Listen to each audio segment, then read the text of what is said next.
Well, okay. I've practiced this. I have bets back in California how long it's going to take me before I cry. That didn't last very long.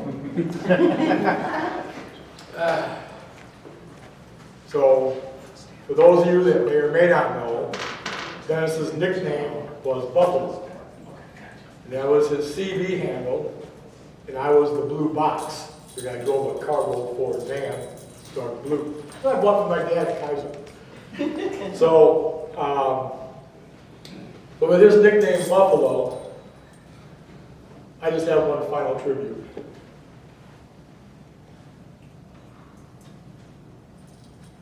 Breaker 19. How about you, Buffalo? You got a copy of your little brother? Come on. Break 19. Come on back to me, Buffalo. Dennis, rest in peace. You're on the highway to heaven. Godspeed.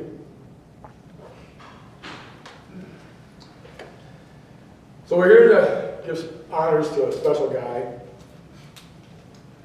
And let me show off Dennis a little bit. And before we get started, I want to share one of my stories about Dennis in our rural farming town that we live at here.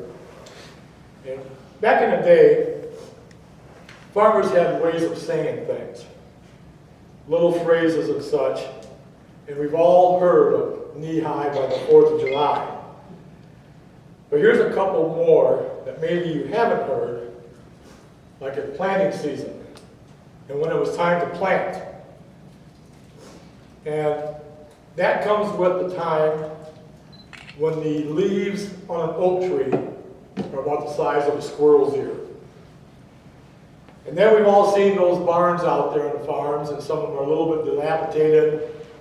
They could use a paint job, a little dress up a little bit. And back in those days, farmers used a material called whitewash. They were really proud of that because there were some farmers that would paint, probably with linseed oil and so on and so forth. But the farmers that didn't do anything, they had their own little saying. That was, too poor to whitewash. Hang on here. Too poor to paint. Yeah, too poor to paint, too proud to whitewash. And then some farmers have a saying that goes along with a gesture. And I want to talk a little bit about my neighbor Jim Larkin that Greg worked for, John, myself, we helped him on the farm, and Jim would help us on the farm. And Jim, when he would go to his farm, or we would leave his to come home, he always did the same thing every time. And it's just etched in my memory, and I made it known to him at my dad and mom's 50th anniversary here in Oregon. I told Jim, I said, I've never forgotten how you say goodbye. And it's a one-finger wave and a word, cheerio. And that just tells you the essence of farmers. And you know, a lot of you guys probably remember that we drive down a road, we see somebody, it's the one hand on the steering wheel, you know, wave up, way down. So that was just one of the things I wanted to kind of lead into Dennis's little saying. And I didn't even tell this to Marion because I know she's going to recognize it because he used it quite a bit. And it's just a word, one word. And he used it whether he was surprised, disappointed, amazed, or even when Brett Favre would throw an interception. And Dennis would do it in sort of this long kind of a drawl. And it was simply this: damn it. Right? Am I right? There you go. Did you know where I was going? Damn. Yeah. So that's just a warm up to some of the things that I'm going to talk about with Dennis. And right now, I need to call up another lifelong friend that I've known for a lot of years, 4-H together. Dave is my religious backbone. And when I have questions about God and the Bible, that's the guy I talk to right there. So I'd like to call Dave to give the invocation.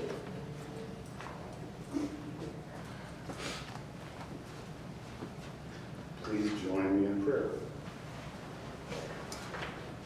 Father in heaven, as you know, we are gathered here today to honor the life of Dennis Miller. You have given us our time of life and also the lives of those around us. You have created us in your own image and found it fitting to grant us free will to serve or will to live a life denying your existence. Today, we acknowledge your existence and thank you for the life of Dennis Miller. There are people here today that have fond memories and appreciation for Dennis, as well as a story or two they could tell.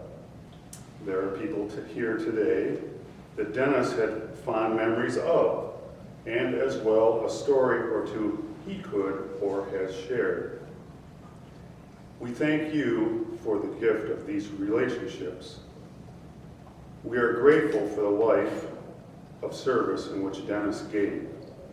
Service to his parents and relatives, his family, service to friendship, service to his country, service to his fellow man, and service to his wife, children, and grandchildren. We thank you, God, for those present today and their service of love and honor. We ask for your blessings of love upon Dennis's family today, and help those that are here today to be mindful of the many blessings in their life as well. These things we pray in Jesus' name, the creator of life, the one who freely sacrificed his holy earthly body so that we can move from this mortal body into an inheritance that is incorruptible and that does not fade away. Amen. Amen.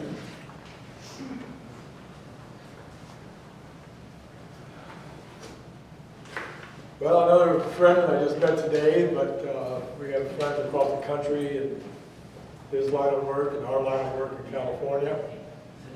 He's the person that I called on to help me out with the Wisconsin Patriot Guard Rider. His name is John Curran, and he's been the state captain here in Wisconsin for many years and has written through those years of our KIAs, our welcome homes, and our departures, and any other honorable event that we get requests from. But he's written over 1,600 missions with the Wisconsin Patriot Guard, and I think he's got me beat by a little bit as far as membership time, because I joined in 07. I don't know when you joined, John, but I know 6 or 7, one or the other. But the Patriot Guard Riders do these things, all volunteer, all at our own expense, and we're about 350,000 strong across the country. So I'd like to bring John up to the podium, and then he's going to do a presentation to the family on behalf of Wisconsin Patriot Guard Riders. John?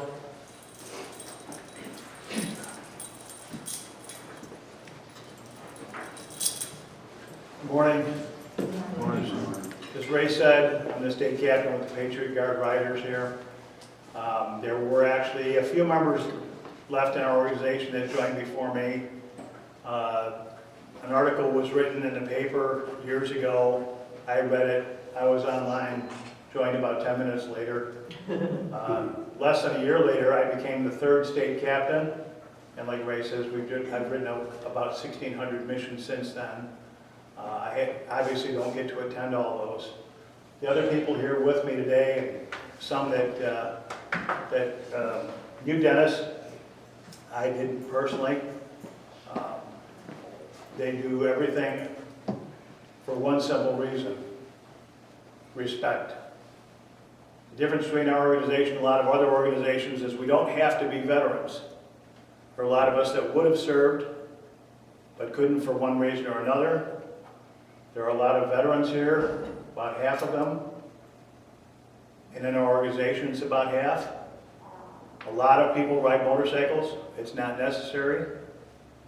In this crowd, we have people that we've done services for their family members. And we're proud to do that and proud to have them as members of our organization now. They are family. and today you become family too. Dennis was a friend of mine that I never knew. He's a friend because he signed that dotted line, raised his hand, and swore to protect the Constitution of the United States and everyone that lives here. We wouldn't have freedom if it wasn't for people like him. We couldn't have organizations like we have if it wasn't for people like him. So on behalf of a grateful America and the Patriot Guard Riders, please accept our sincere condolences on your tragic loss, and may your pain be tempered by the knowledge that Dennis P. Miller, United States Marine Corps veteran, is a true American hero.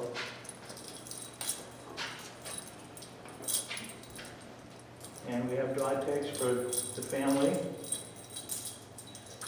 I'll tell you, it's got the Patriot Guard Rider symbol on one side, says, "We will never forget that a great American hero, Dennis P. Miller."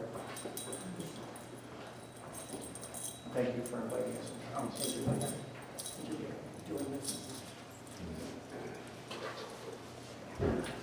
Thank you.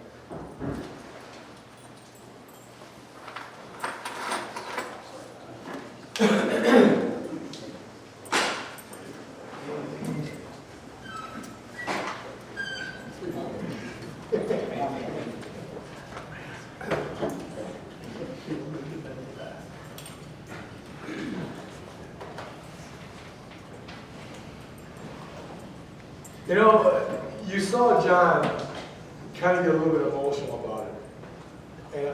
And didn't even know Dennis. But that's the heart of a veteran, talking about another veteran. And it is hard. And I can tell you that, number one, thank God for sunglasses. And number two, when we've all done missions, because I'm not going to tell you anything these guys haven't experienced, and women, that on these rides that we've had, some are a little bit more emotional than others, granted, but the KIAs, those are tough. When those private jets come in and carry that soldier, and as many missions as I've been on, and we're out there on the tarmac, wherever they're coming into, whatever location it may be, but it's almost like, I can almost tell by the sound of the screaming and crying, if it's the mother, or the daughter, or the wife. Because it's just something that just tears at your heart. So, I consider myself very lucky to be part of the Patriot Guard Riders, because we have family across the country. It's obvious today. And I have made this known. Again, this is just another thing that Dennis gave to me by joining me in the United States Marine Corps so many years ago. And I'd like to all just give a hand to the Patriot Guard Riders.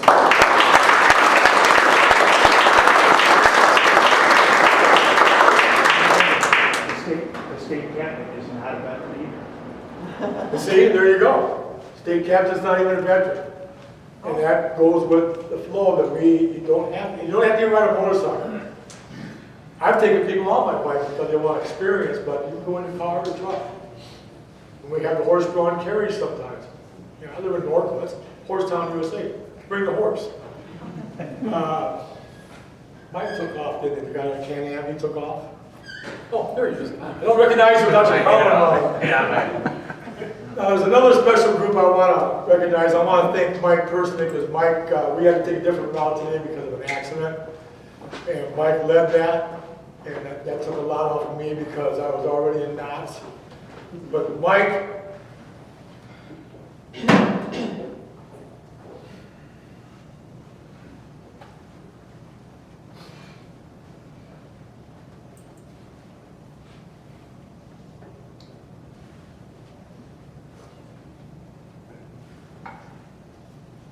Mike is one of those that I highly admire because he's a Gold Star dad. There's two families in the military. There's Gold Stars and there's Blue Stars. I'm a Blue Star because I have a family member currently serving active duty. Mike is a gold star because he sacrificed his son's life. He was killed in Iraq, and that's why he's wearing that gold star on his vest up here. So I want you all to thank Mike for his sacrifice.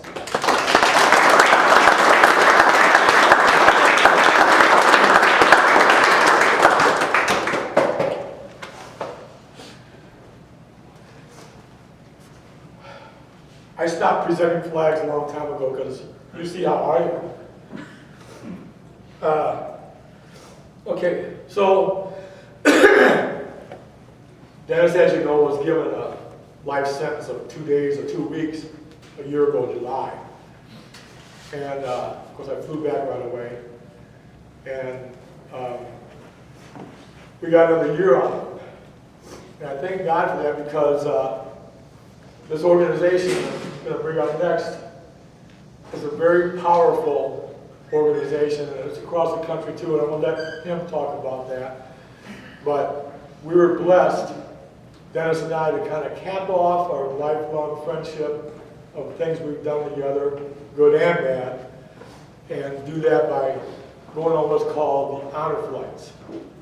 And a lot of states have them. We have them out in California, and I've been doing those. I'm a standby for a guardian out there as well. I haven't had to go on one, but we're ready to go if they don't have a guardian for a vet to travel to Washington, D.C. So with that, I want to bring up a guy that's extremely honorable because you cannot believe what they go through to have these veterans treated totally like VIPs all day long. It's simply incredible. And that's Steve Bartlett. Come on up here, Steve, and talk about the Badger Honor Flight. Give him a hand.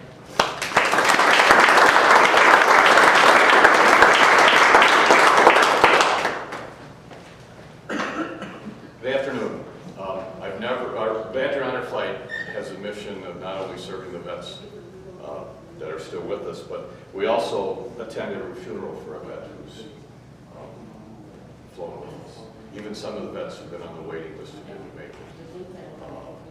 Dennis was special because we have a special program called TLC, which stands for Their Last Chance.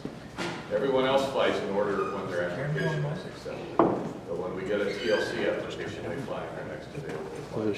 He flew on November. I can't tell. He was on the blue bus. Just as simply, his lanyard was blue. Keep him on the same bus. That's my bus. I didn't happen to be on that flight, but I'm usually the bus captain of the blue bus. It's called a blue bus because it has oxygen on it. So we have to look for our guys getting blue. That was a joke. I've never had to speak at a service before, so bear with me. Tell you a little bit about Honor Flight. It was started in 2005, a year after the World War II Memorial was opened.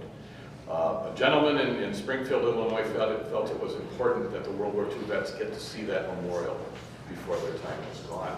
The World War II Memorial was the last memorial built. The first was Vietnam, the second was Korea, and the last was World War II. So they started with World War II, they expanded to Korea, now we're flying mostly Vietnam veterans. Nationwide, we've flown over 230,000 veterans to DC.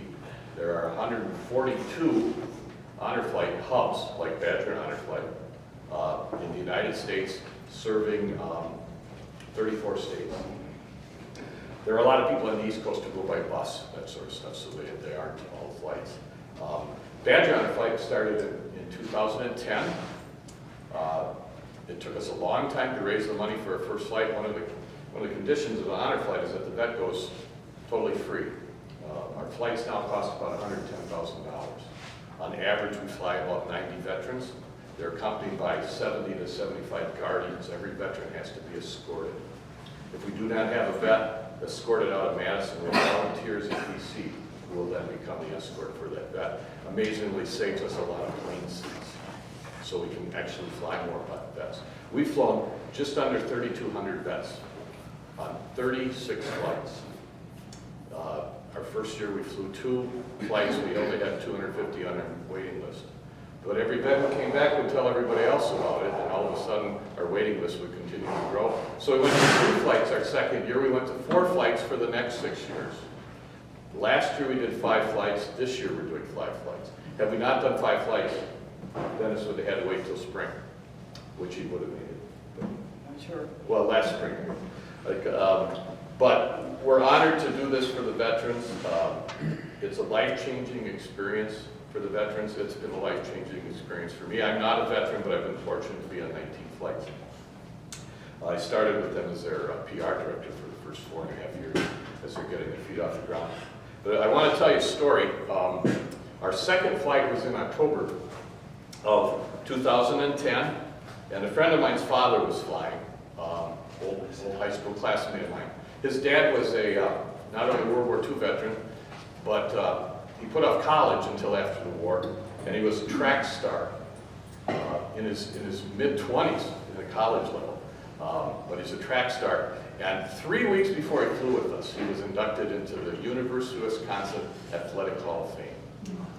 And his son said, just be prepared for that when Dad shows up. And if any of you know about what Honor Flight is, when you get to the airport, we give you a jacket, we give you a cap, we give your guardian a jacket and a cap. 1, it's to honor you, but 2, it's to make you recognizable, because we all have walkie-talkies, and we see somebody leaving one of the memorials, we go, we got a runner.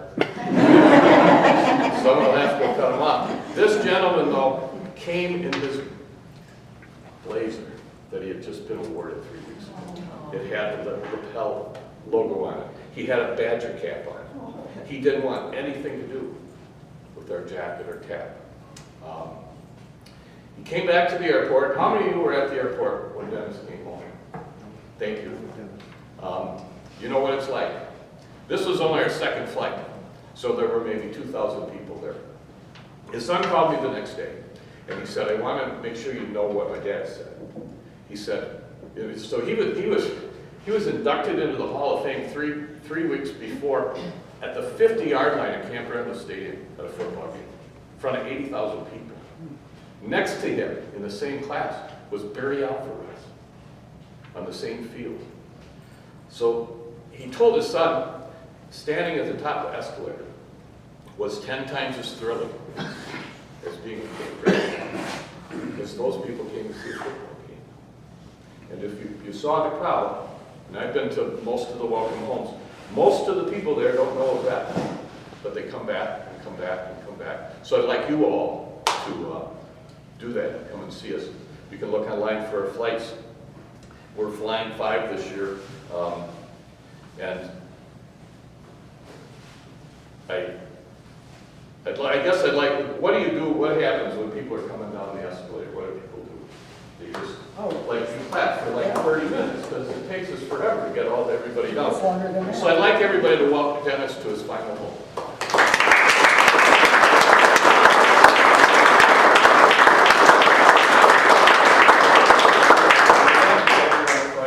I'd like to present you with our fallen warrior coin. We always remember our fallen warriors. Thank you so much. You. Sorry. Thanks, Steve. So on the personal side of the Badger Honor Flight is Dennis and me. And Marion had pre-warned me, and hospice had pre-warned me of what was to be expected of me with Dennis and his condition. And pretty much it was convalescent kind of duties, and I'm like, I can deal with this. It's not going to be a problem.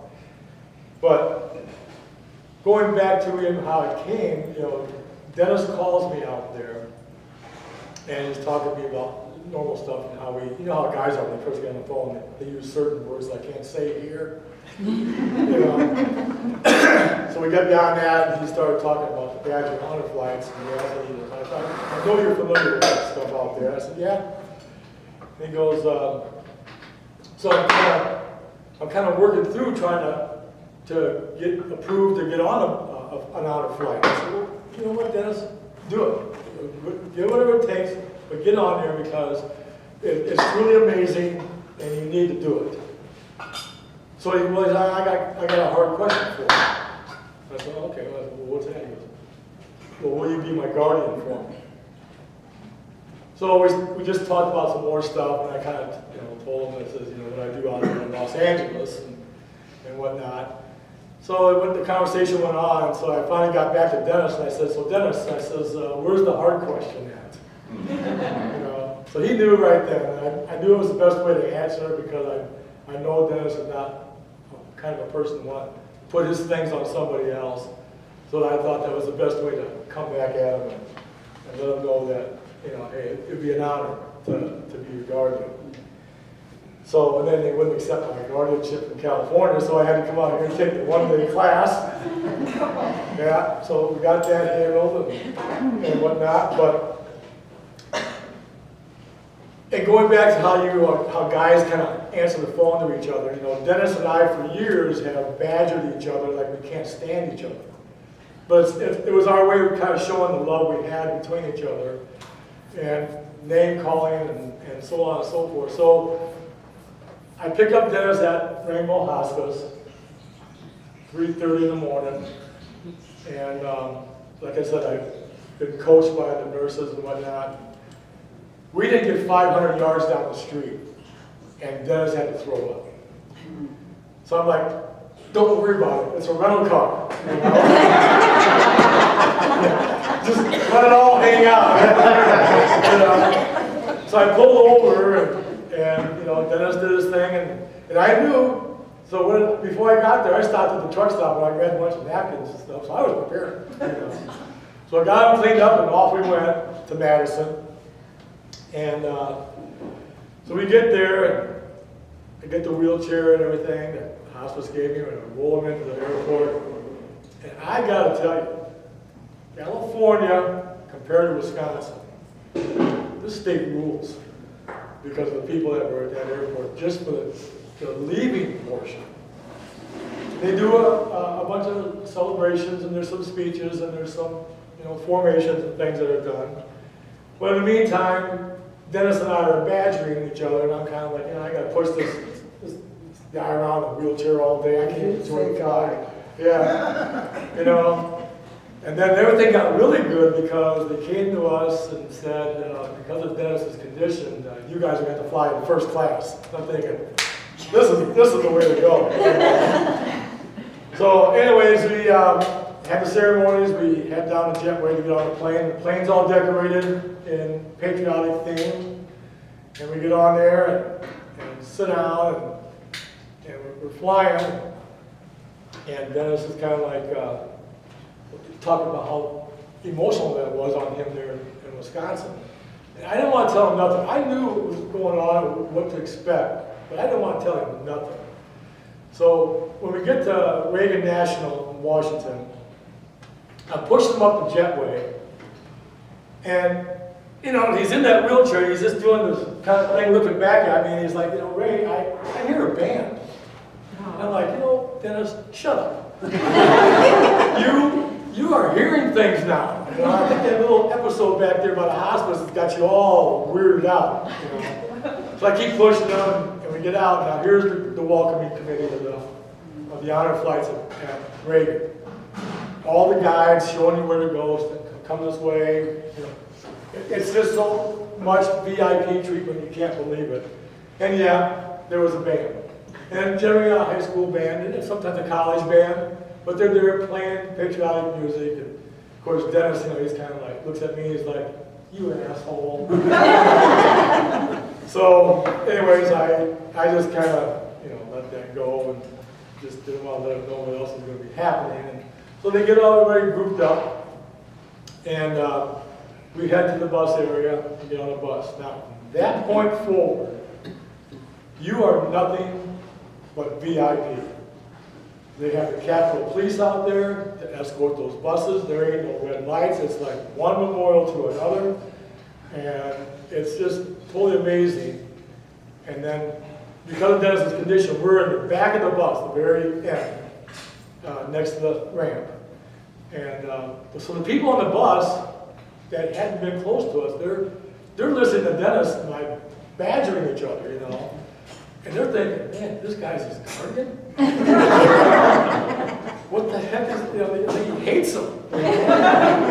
So they finally picked up on it. But what they really loved when they found out was, because I forget, I think it might have been one of the passengers is like, how do you guys know each other? You know? And I said, well, the truth of the matter is I grew up with Dennis as a classmate from grade school.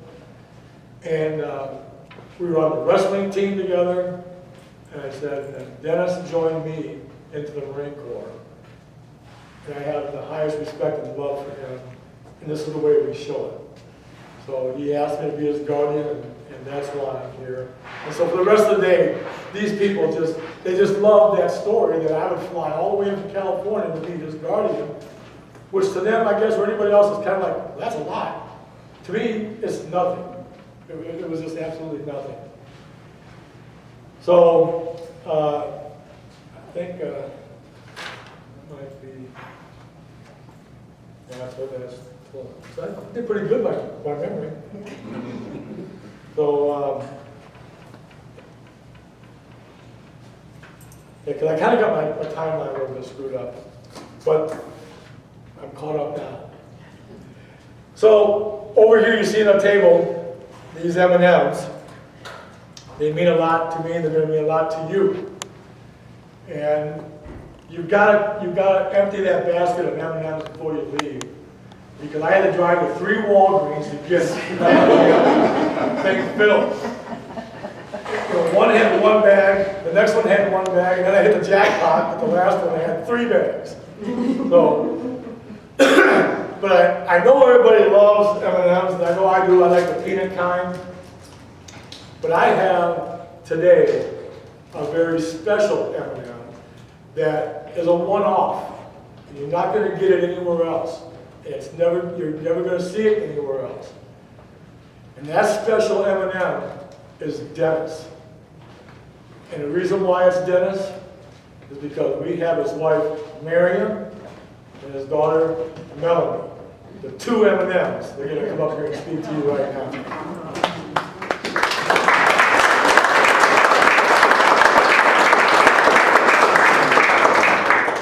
This is going to be kind of short. He would have hated all this because he felt not deserving. He would have loved it all to see other people here. July 6, 2018, a cardiologist told us, go home and enjoy the time you have left. And we said, how long is that? He said, maybe days, maybe weeks. That turned into 56 weeks. 56 weeks gave him 2 more birthdays. We had 2 more anniversaries. Our children all had birthdays. Our grandchildren had birthdays. We had Thanksgiving, Christmas, 4th of July, at least one more of everything. It was a very hard year, frustrating, painful for him. In the end, rewarding for me for that year to be his caregiver. Our best things in our lives are our children. We have a lot of veterans in our family. My father's father is a World War I Purple Heart recipient. My mother's father was in the Pennsylvania National Guard. My dad was in the Navy. Dennis's dad was in the Air Force. Dennis, of course, the Marine Corps. Our son, Zach, is an Iraq War veteran from the Army. So we're a family of veterans, and we do appreciate everything everybody has done today. It's very overwhelming. And Ray told me I should, maybe end with a little bit of a funny story. When Dennis was a truck driver, we had friends that came from Australia, and they worked at the same company as Dennis did. And they were here because the money exchange was very good, from the American dollar to the Australian money, 3 to 1. So they came to make a bunch of money. Then they came back after a year, thinking they would do the same thing, but it had kind of balanced out. They stayed with us quite often. They became very good friends. And I asked them one time when they were visiting, now you've been across the United States in a truck for 2 whole years. What's the best thing you ever saw? And they looked at each other and said, Dennis. And thank you very much, that's my story. Thank you so much.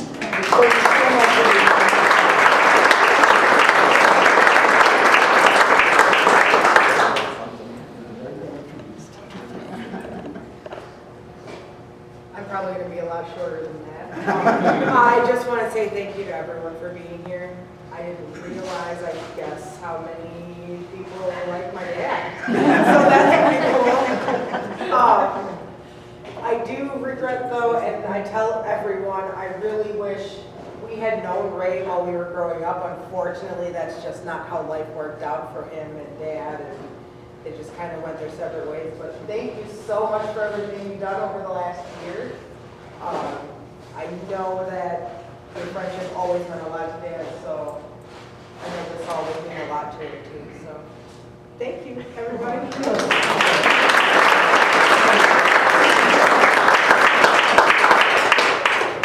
Okay, so Dennis kind of messed up when he had Marion and Melanie. That's the M&Ms. Now I'm going to bring up his son, Zach.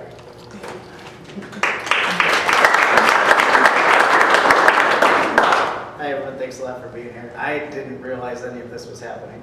I had no idea what was Sorry, Zach.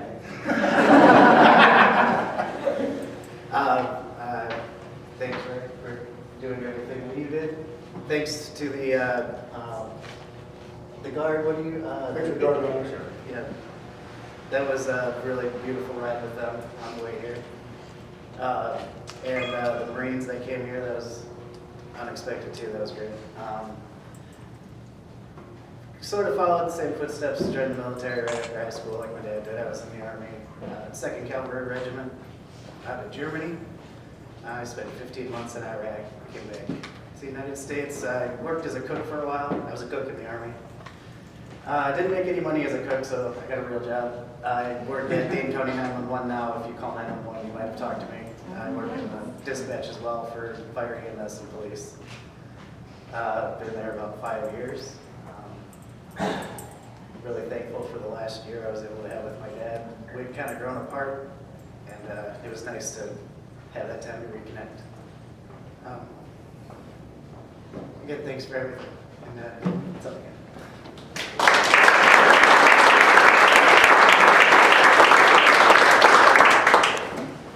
Well, thanks, Zach, and thanks for recognizing me, but you know, it's such an honor to be here for Dennis. But if you really feel that you need to thank me, and now that I know you're a cook, I've got a choice between Perkins